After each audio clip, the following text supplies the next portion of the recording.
As we approach the World Cup in 2 days, and still a long way until the Premier League season starts, I think it's time we do something I ain't done on this channel ever before, so let's make it a first. Today in this video, I'll be doing my early Premier League predictions for the 2026-27 season, and for one of the first times ever, I'm using my face as one of the thumbnails, so I appreciate if there's any love to, my handsome looks, but yeah, let's move on. But I hope you enjoy this video, guys. It's going to be nice to record. Always remember to smash that subscribe button to the flipping channel, and let's get into this one. So guys, we're going to go bottom to top, of course. And my three going down. In 20th place will be Hull City. I understand they've done well to come back up and they came through the playoffs, but they only scraped a 6th place finish in the Championship playoffs to get up. And of course they've done well, but all the scandalous between Southampton and Middlesbrough, of course, in the semi-final of the playoffs, it got Hull quite lucky that Middlesbrough had a lot of distraction and of course already lost semi-final. Of course they got to the final due to Southampton oh my God, seriously, got caught for Spygating. Hull got quite an easy win, and I just don't think they're ready for the Premier League. Let's be honest now. Last season, of course, they finished 19th in the Championship, from what I know. Or 21st, sorry. I think they just scraped survival in the Championship. So to come up to the Premier League, I just don't think they're ready. Hull City probably on about, I'm going to say, 23 points they get next season. I think they'll get some points along the road, but they're not going to be anything amazing.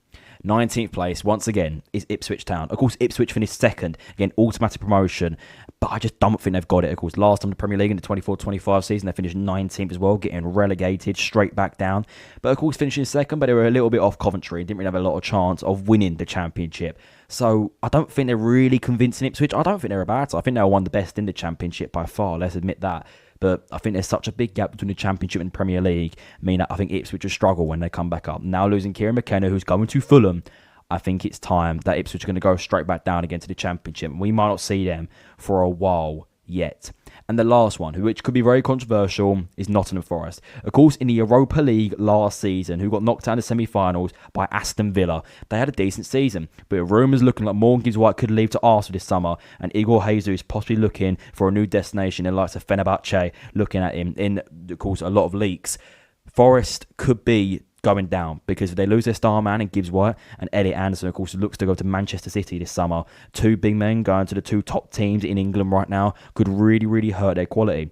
And of course, throughout that, Murillo looks like he could leave. A lot of big stars are looking to leave, with only, of course, a 16th place finish last season, not being their best finish, still finishing low mid-table and no Europe for, of course, once again, no Europe. Forest, I just don't know if they'll be able to do it next season. So I think Forest do go down. They get relegated to the Championship for the first time in what will be 4 years for Nottingham Forest, or maybe even 5 years. Well, no, actually, yeah, it's 5 years. It'll be next year if Nottingham Forest go down. And I think it's time they go. So Forest, in my opinion, they had a little spark in the end of the season, but I don't think they'll be able to keep up next season. And Nottingham Forest get relegated. So let's move on to mid-table. We're going to get through this one quick. 17th place, Leeds United, just scraping survival. Of course, yes, they've done well this season, finishing 14th. They had a very good end to the season, and the second half of the season especially. But I don't think Leeds are a great quality team. I do think they start, and I think they stay in the Premier League. But I think just by a thread, Leeds United will save themselves from going back down to the Championship once again and will maintain their Premier League status. 16th, Championship winners, Coventry City. I think Coventry City do similar to what Sunderland done, just nowhere near as well. I think Coventry stay up next season. I think they get their aim of staying under Frank Lampard, does his job and makes every Coventry fan in the world so happy, and Coventry state themselves as a Premier League team for the foreseeable future.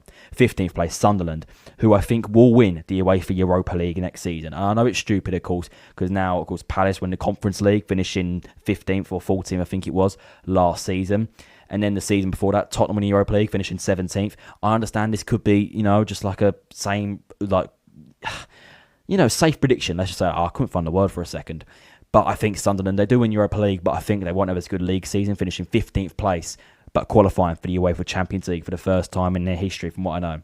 14th, Fulham, with Marco Silva leaving and Kieran McKenna coming in. I think he does his job, just not as well. I think he keeps Fulham up, of course, losing Harry Wilson and Raul Jimenez is two big losses. So 14th place, Fulham. It's going to be a mid-table finish, what Fulham normally have, and just be that Premier League club that's just there, in a way.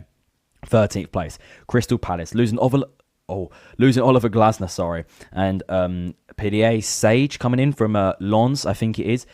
Palace, I don't think they'll do as well. I think another 13th place finish is respectable for Palace. I don't think they win Europa League. I don't think they've got the class for it, sadly. I think Mateta could be on his way out still. Daniel Munoz ain't going to save a team. And Ismail Assar's good, but he ain't going to carry them to the Europa League like what he did in the Conference League, because let's be honest, it's a very different competitive competition.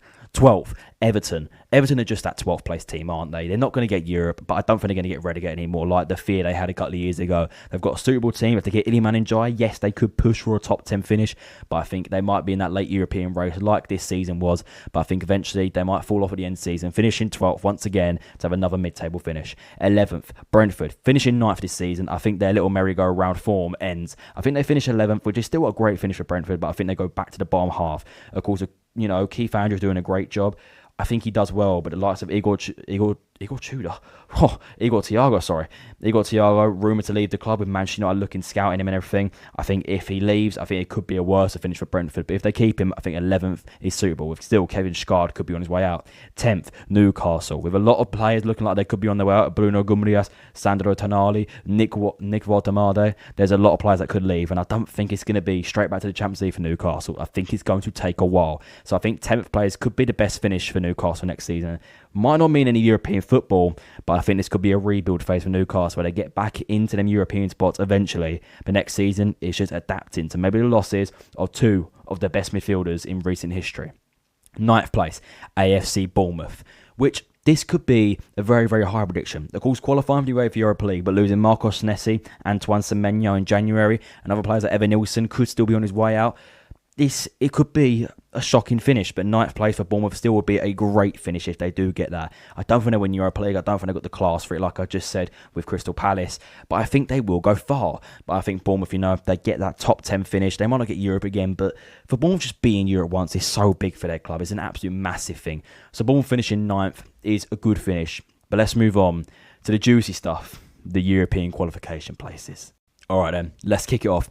8th place, the UEFA Europa Conference League space, Brighton and Hove Albion. Of course, qualifying for the Conference League this season, I do think they qualify again, but they actually won. It's stupid.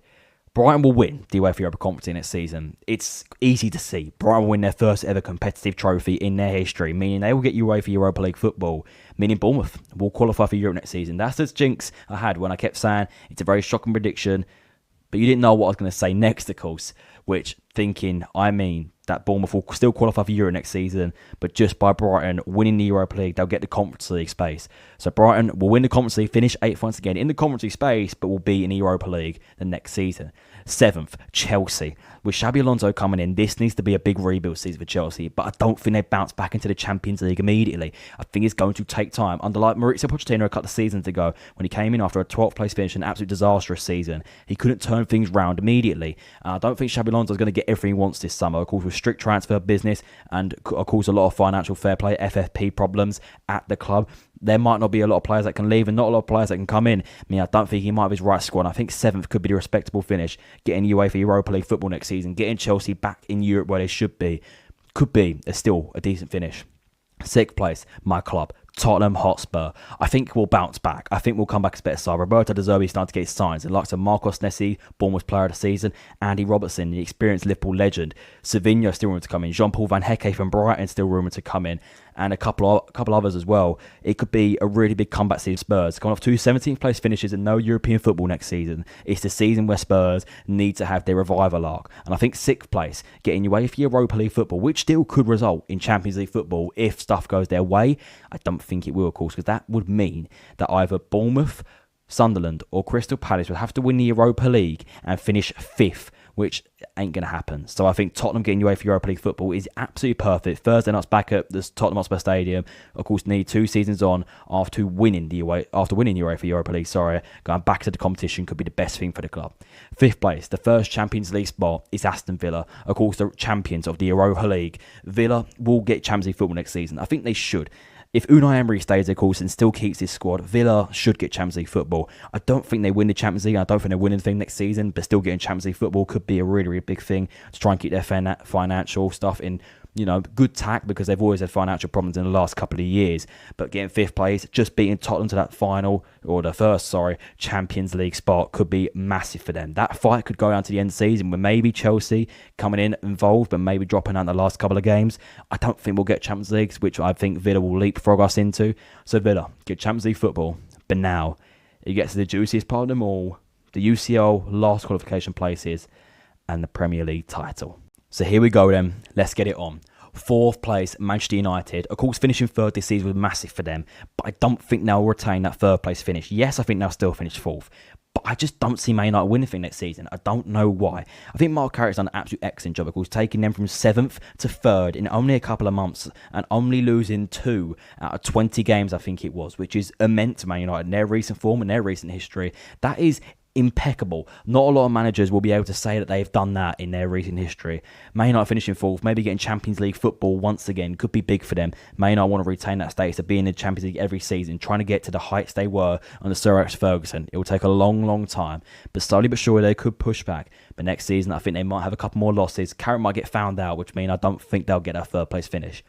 Meaning 3rd goes to Liverpool. I think Iraola could come in and do an absolute great job. Of course, still being in the Champions League, but not being the league champions right now. It's a big comeback season for Liverpool. They need to show their class once again. I mean, I don't think they win the league title, but 3rd place could be a great finish for them. Maybe if they try and win one of the cups, maybe if they try and push for the Champions League and still finish 3rd, because they want to wrap up Champions League football. That has to be a must to Liverpool. It always has to be a must every single season. So to make sure he gets Champions League football and maybe wins the FA Cup would be a successful, very successful 1st season for Andoni Iraola, and could push on after that and maybe try and challenge the likes of Manchester City and Arsenal for the Premier League title. 2nd, Manchester City. With Enzo Maresca coming in, I think he'll do a job, but I don't think the league title is his just yet. I think there's still a long way to go for him yet until he gets that league title. I think next season could be focused on trying to win the Champions League for the 2nd time in Man City's history. Maybe winning once again the FA Cup and the Carabao Cup like Pep done in his final season, last season, winning domestic double, but missing out on the league title by only a couple of points to Arsenal.